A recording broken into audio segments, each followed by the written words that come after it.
Olá, amigos, tudo bem? É uma alegria estar aqui com vocês.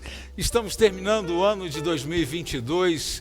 Foi uma longa jornada, muitos cultos, muitas aulas, muitas transmissões ao vivo com vocês. E agora nós vamos fazer uma pausa técnica para nos reestruturarmos e preparar um 2023 poderoso. Cultos, mensagens, estudos bíblicos poderosos para 2023. Nós aqui estamos em reforma. Você está vendo aqui que a gente está mobilizado para produzir o melhor para você. Enquanto isso, você vai assistir reprises dos nossos melhores cultos e transmissões. Fique ligado, sábado 9h30, domingo 19 horas e nas quartas-feiras também. Estaremos juntos e continuaremos juntos no próximo ano. Feliz Natal e um ano novo abençoado. Tchau.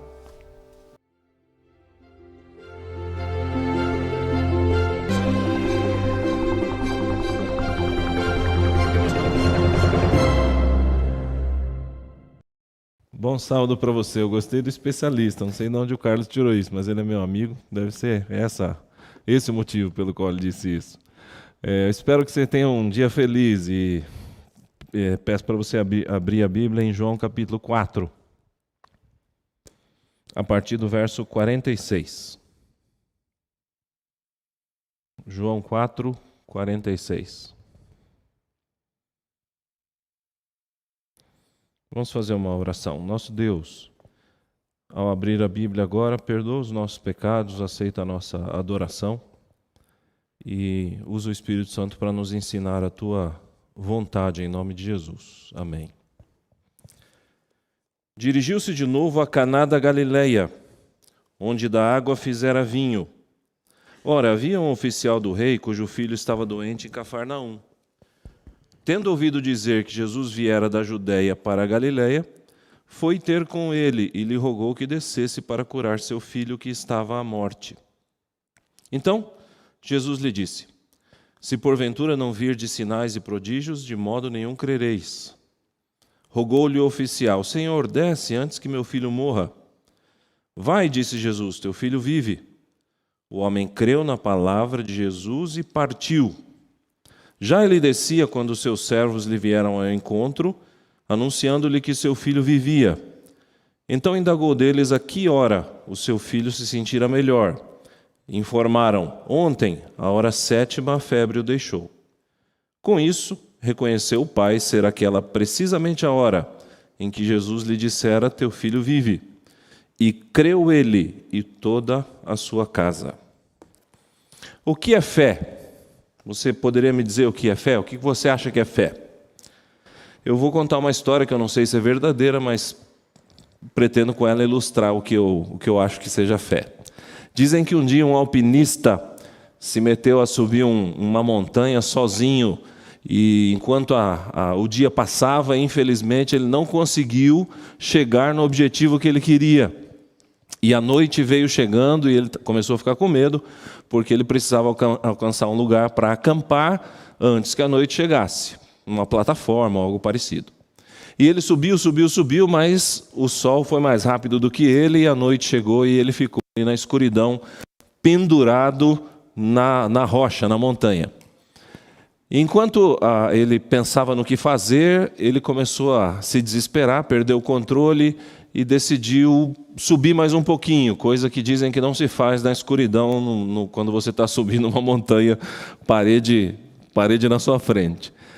Mas quando ele foi colocar um pino para dar mais um passo para cima, para tentar alcançar um lugar de acampamento, ele não conseguiu fixar direitinho, o pino escapou e ele despencou no meio da escuridão. E quando ele caía, de repente a corda se enroscou em algum lugar e ele, no solavanco, ficou pendurado, sem as ferramentas, sem nada, tudo caiu. E ele ficou desesperado e começou a pedir socorro, como se alguém pudesse estar ali numa hora daquelas. E ele começou a gritar no meio da noite e da escuridão: tem alguém aí? Tem alguém aí? E para surpresa dele, uma voz respondeu o seguinte: sim, tem alguém aqui. E ele disse: quem é? Deus, meu filho. E ele então perguntou: o senhor pode fazer alguma coisa para me tirar daqui? E Deus disse: posso, pula. E ele pensou por 1 ou 2 segundos e disse assim: tem mais alguém aí que pode me ajudar? A noite passou e ele adormeceu.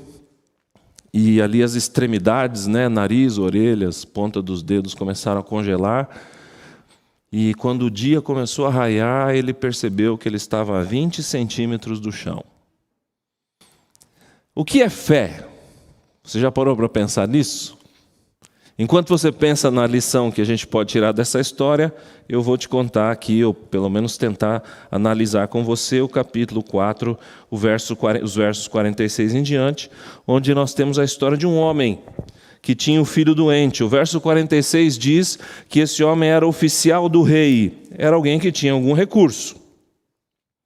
O filho dele estava doente. Dizem os estudiosos aí da língua grega que essa expressão que se usa aqui para filho quer dizer ou indica uma criança pequena ainda, talvez até seus 12 anos.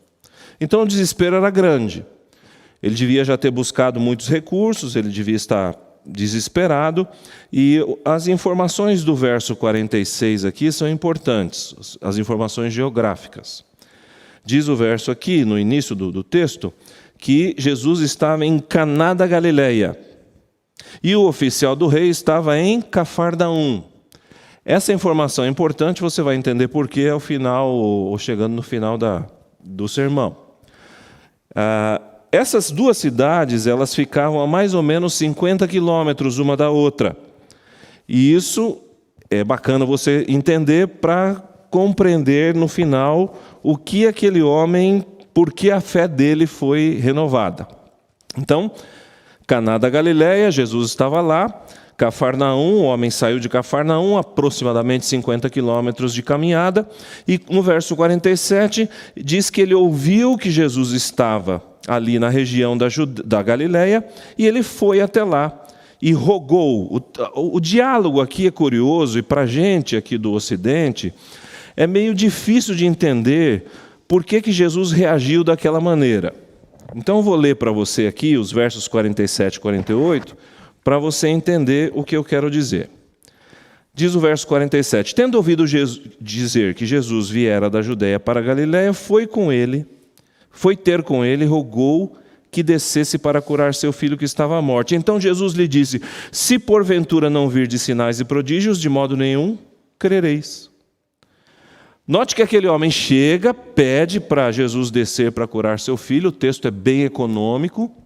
O evangelista João aqui não dá detalhes.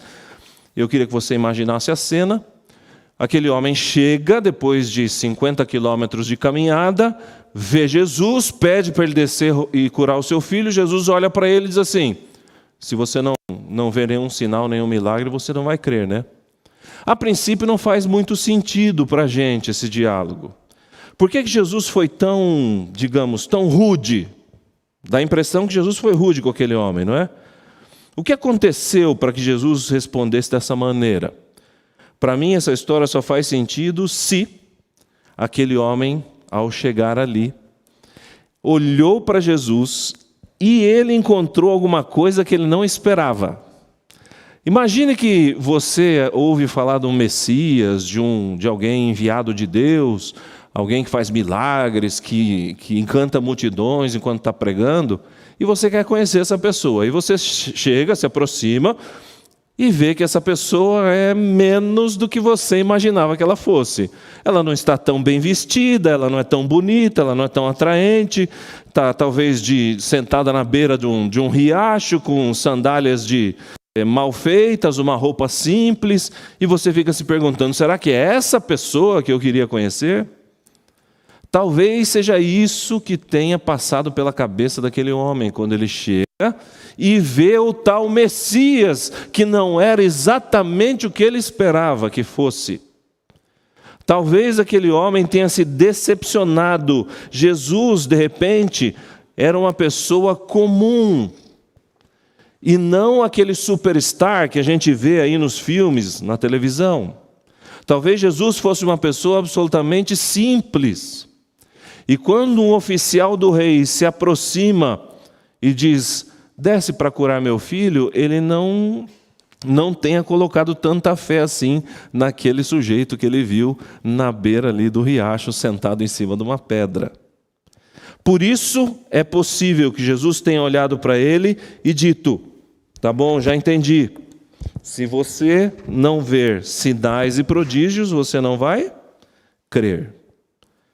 Agora, é interessante que na sequência do diálogo, no verso 49, imediatamente o texto diz que aquele homem disse assim, na medida em que Jesus disse, se você não vê nenhum sinal, nenhum milagre, você não vai crer, né? E no verso 49 o texto diz, rogou-lhe então o oficial, Senhor, desce, antes que meu filho morra. Vai, disse Jesus, teu filho vive. O homem creu na palavra de Jesus e partiu. Quando Jesus olha para ele e diz assim, se você não vê nenhum sinal, nenhum milagre, você não vai crer, né? A Bíblia diz que aquele homem imediatamente pede, então desce para curar meu filho. É como se ele caísse em si e descobrisse o seguinte, a minha falta de fé pode custar a vida do meu filho. Ele deve ter percebido que Jesus leu a mente dele. E naquele instante ele decidiu acreditar. E ele suplicou. Dá a impressão aqui que na primeira vez ele vem e roga e pede, né? Vai curar meu filho. Mas na segunda vez ele implora. E ele descobre que Jesus leu a sua mente e isso poderia custar a vida do seu filho. Ele diz, então, por favor, não leva em conta, isso está tudo implícito aí no diálogo, né? Não leva em conta a minha falta de fé. Desce e cura meu filho. E eu fico imaginando, na nossa maneira de ser, na nossa maneira humana de ser, como que nós responderíamos a uma pessoa que agisse dessa maneira em relação a nós mesmos? O que você diria? Talvez a gente dissesse assim, tá bom, vou pensar no seu caso. Agora que você chegou aqui e se decepcionou comigo, talvez você possa ficar num cantinho ali, ajoelhado no milho, esperando, e eu vou ver se você merece minha atenção. Uma vez uma mãe, numa cidade onde eu fui pastor, a filha dela decepcionou grandemente. E ela chegou para mim e disse assim, pastor, acho que eu vou dar um gelo na minha filha para ver se ela aprende. Essa talvez seja a primeira reação de um ser humano que se sente ofendido, né? Mas Jesus aparentemente não é assim. Quando aquele homem duvidou, mas na sequência entendeu que era um erro duvidar do simples Galileu e rogou na sequência, vai curar meu filho, Jesus imediatamente no verso 50 diz assim, então vai, disse Jesus, teu filho vive. O homem creu na palavra de Jesus e partiu. Jesus Cristo aqui faz uma pequena revelação do seu caráter. Quando aquele homem duvida, e Jesus o repreende, e o homem decide crer imediatamente, Jesus imediatamente diz a ele, então vai, teu filho vive. Jesus não deixa aquele cidadão de castigo, não pede para ele ficar esperando vou pensar no seu caso, não. Jesus imediatamente cumpre o que no Antigo Testamento alguns textos bíblicos já haviam adiantado. E no Antigo Testamento a gente tem, através de Isaías, por exemplo, o profeta dizendo assim, voltai-vos para mim, e eu me voltarei para vós. É exatamente o que Jesus diz aqui. Não tenho prazer na morte do ímpio, diz o Antigo Testamento. E é exatamente o que Jesus faz aqui. No momento em que aquele homem decide crer, ele diz, vai, teu filho vive. Deus é assim, na medida em que você decide se aproximar dele, ele se aproxima de você. Mas nós, na nossa humanidade, a gente imagina que Deus seja como nós. E nós temos a tendência de se vingar, nós temos a tendência de fazer a outra pessoa sentir o que nós sentimos. A gente tem a tendência de fazer a pessoa experimentar um pouco do próprio veneno, mas Deus aparentemente não é assim. Eu estou convencido de que Deus é melhor, muito melhor do que a gente imagina, do que a gente pensa e do que a gente idealiza. Normalmente nós projetamos em Deus as nossas qualidades, mas Jesus aqui diz não, você não precisa de mais nada, você decidiu crer, então vai, teu filho vive. E a Bíblia diz que o homem creu na palavra de Jesus e partiu. E essa é uma indicação do que seria a fé.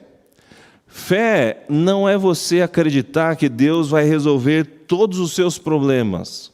Na verdade, fé é você ouvir a palavra de Deus e ir na direção que ela indica. A fé move as pessoas, e move as pessoas na direção que Deus indica. A Bíblia diz que aquele homem creu na palavra de Jesus e partiu. Ele não ficou se perguntando, será? Vai, teu filho vive. Será? Devo mesmo acreditar nesse homem? Não, ele já tinha tomado essa decisão de crer. Então, quando Jesus disse, vai, teu filho vive, ele foi. Simples assim. Voltando à história do alpinista.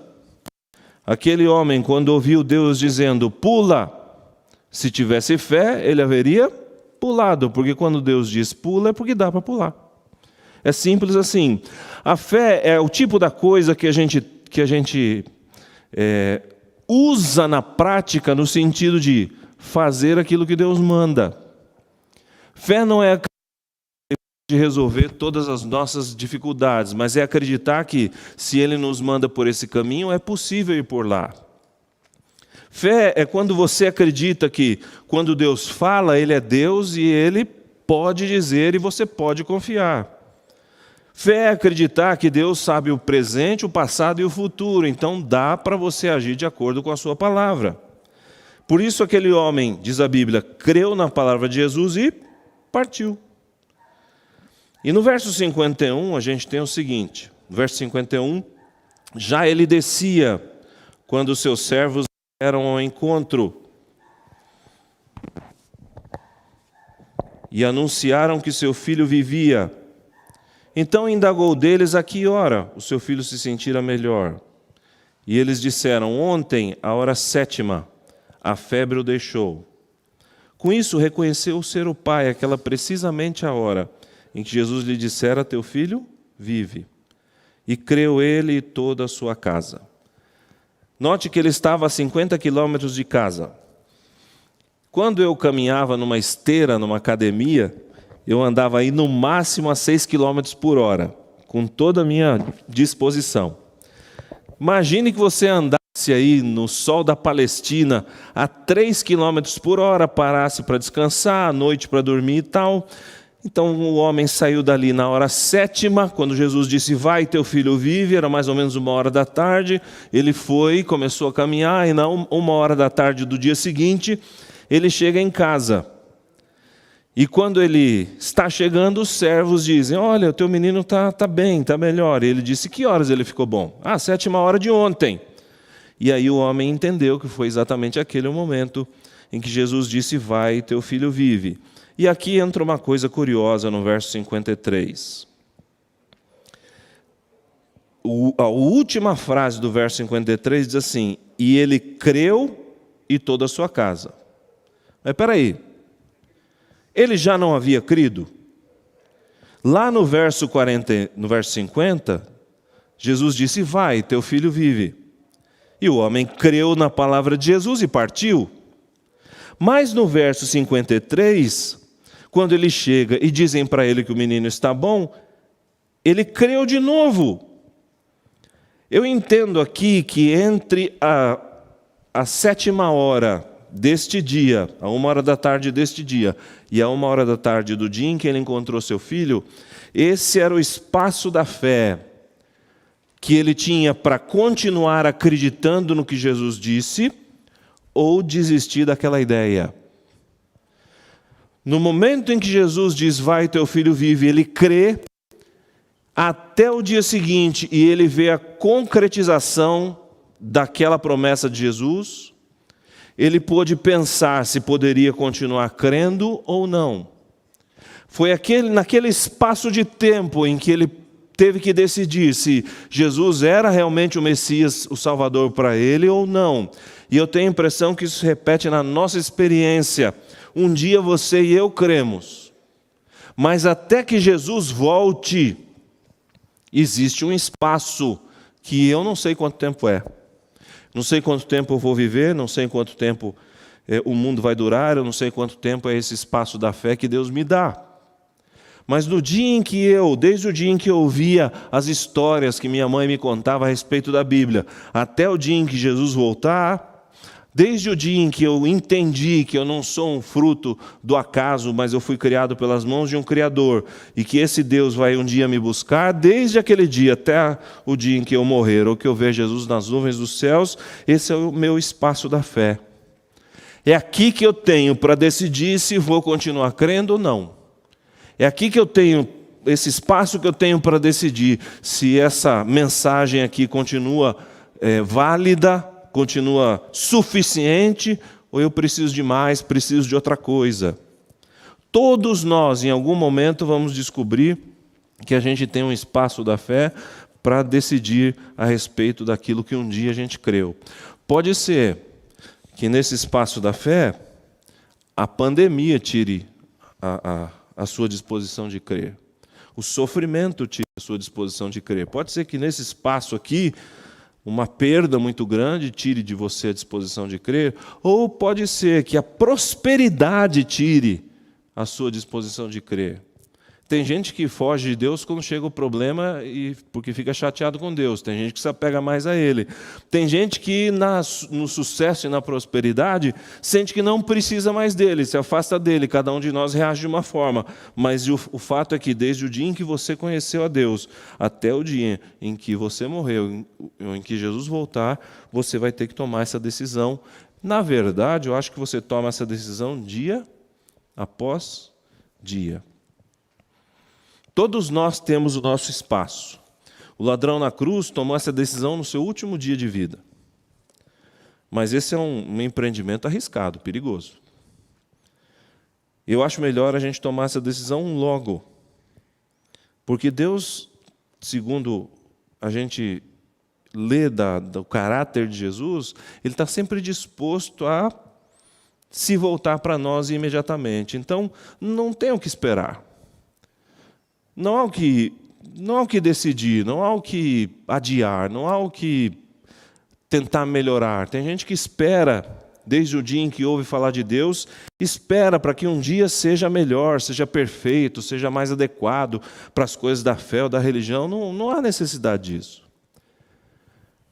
Jesus Cristo aceita uma fé simples e pura, como a criança acredita no Pai. Talvez seja por isso que ele tenha dito que o céu será das crianças, né? E se a gente não for como crianças, nós não vamos entrar no reino de Deus, porque a criança crê incondicionalmente. Talvez é isso que nós precisemos hoje, renovar aquela fé que um dia a gente teve. Porque em algum momento, o diabo, com as suas estratégias, vai fazer com que esse espaço seja difícil de ser vivido, seja pela dificuldade, seja pela prosperidade. Eu espero que você e a gente aproveite esse espaço de fé que Deus está nos dando.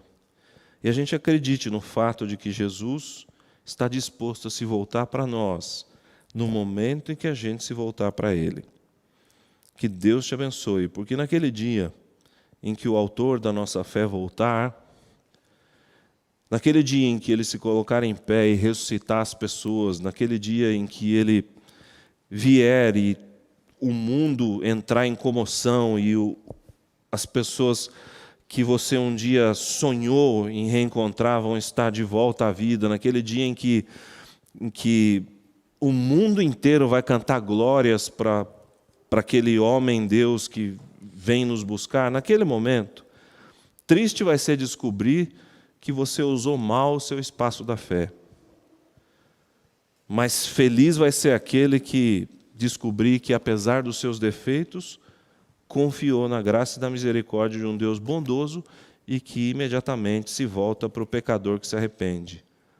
Tomara que naquele dia a gente esteja pronto, preparado para encontrar o autor da nossa fé. E quem sabe conhecer esse oficial do rei e o filho dele, não é? Porque diz a Bíblia aqui que creu ele e toda a sua casa. Talvez seja o momento da gente perguntar para ele se nós interpretamos a história dele de maneira correta. Vai ser um momento incrível no dia em que Jesus voltar.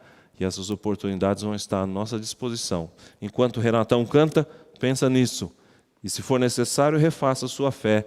Não deixe esse espaço perder-se ao longo do tempo. Deus te abençoe.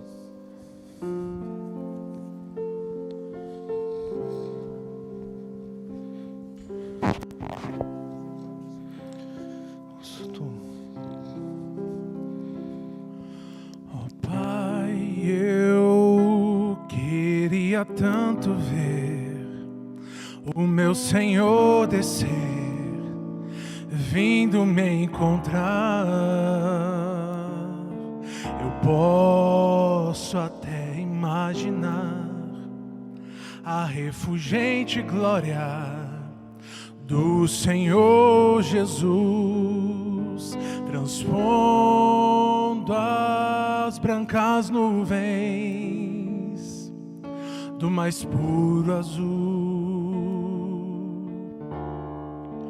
onde nem sul nem norte existirá, e em meio às lágrimas e sorrisos de alegria e de prazer, eu que era cego agora posso ver, contemplar, enfim. Por isso eu canto glória, glória, glória ao autor da minha fé. Glória, glória ao autor da minha fé.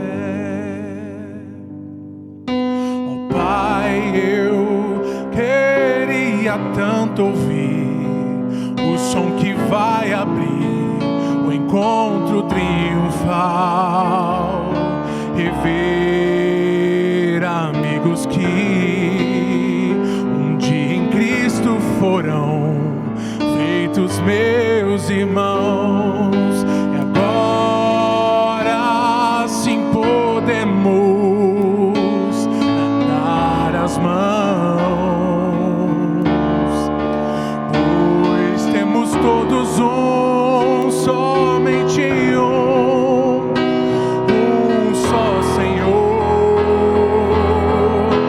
Eis o consolo que envolve a minha vida, no meu Senhor Jesus, que foi morto sim naquela cruz, voltará, enfim. Por isso eu canto glória, glória, glória ao autor da minha fé. Glória, glória ao autor da minha fé. Glória ao Senhor, glória ao Senhor, glória ao Senhor, autor da minha fé. Glória ao Senhor.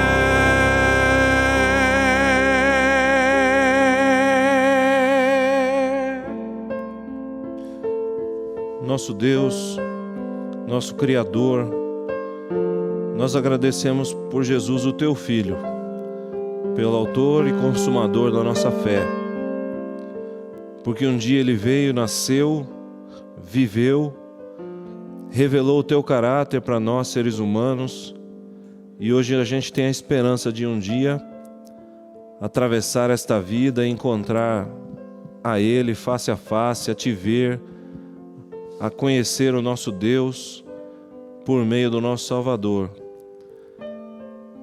Nós damos glórias ao autor da nossa fé e pedimos que nesse espaço que a gente tem até Jesus voltar, ou até o fim da nossa vida, que a gente possa renovar a nossa fé a cada dia, a cada momento, a cada semana, a cada sábado. Nós não queremos abandonar essa esperança que um dia a gente abraçou. Talvez alguns que estejam aqui, que estejam assistindo, tenham passado por momentos difíceis, tenham pensado em desistir, mas visita essas pessoas nesse momento, Senhor. Talvez outros tenham conseguido realizar tantas coisas, tantos sonhos, que hoje nem deem mais importância para o Senhor e para a Tua vinda. Visita essas pessoas também. Nos ajuda a continuar sendo fiéis à palavra, aquilo que um dia nós cremos.